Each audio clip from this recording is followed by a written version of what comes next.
On corrige cet exercice 12. Vous allez voir, l'exercice 13, ce sera exactement le même. Donc en suivant bien la correction de l'exercice 12, il n'y aura aucun problème pour l'exercice 13. Alors, d'abord, on vous parle donc de cette droite qui représente une fonction affine. Une droite, elle représente forcément une fonction affine. Et puis rappelez-vous, une fonction affine, ça s'écrit sous la forme ax plus b.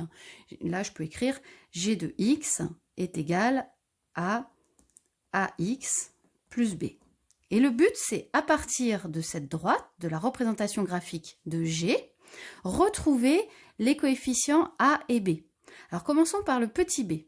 Le petit b, c'est ce qu'on a appelé l'ordonnée à l'origine. Et rappelez-vous, l'ordonnée à l'origine, elle se lit en observant le point d'intersection de l'axe des ordonnées avec la droite. Et le voilà, le point d'intersection de l'axe des ordonnées avec la droite. Et il suffit juste de lire l'ordonnée de ce point d'intersection. Là, je lis que c'est moins 1. Et donc, mon petit b, il est égal à moins 1. Le petit b, là, l'ordonnée à l'origine, est égal à moins 1. C'est juste de la lecture graphique. Le petit a maintenant.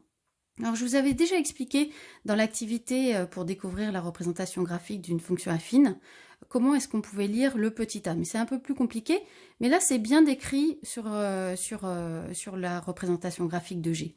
En fait, il suffit de repérer deux points sur la droite qui ont une différence d'abscisse de 1. Vous voyez, entre les points A et B, l'abscisse de A, c'est 1, l'abscisse de B, c'est 2. Donc, il y a une différence d'abscisse de 1.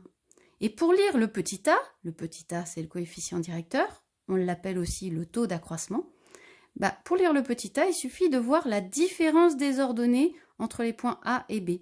Donc, entre A et B, j'ai une différence d'abscisse de 1 et j'ai une différence d'ordonnée de 3.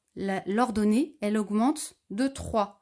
1, 2, 3. Donc, mon petit a, il vaut 3.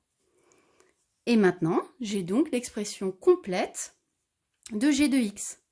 G de x, c'est ax plus b. Mon petit a, j'ai trouvé 3. Donc 3x plus b. Mon petit b vaut moins 1. Donc 3x moins 1. Voilà, c'est terminé. Et vous faites exactement la même chose dans l'exercice 13. Vous lisez l'ordonnée à l'origine comme on l'a fait ici, le point d'intersection de l'axe des ordonnées avec la droite.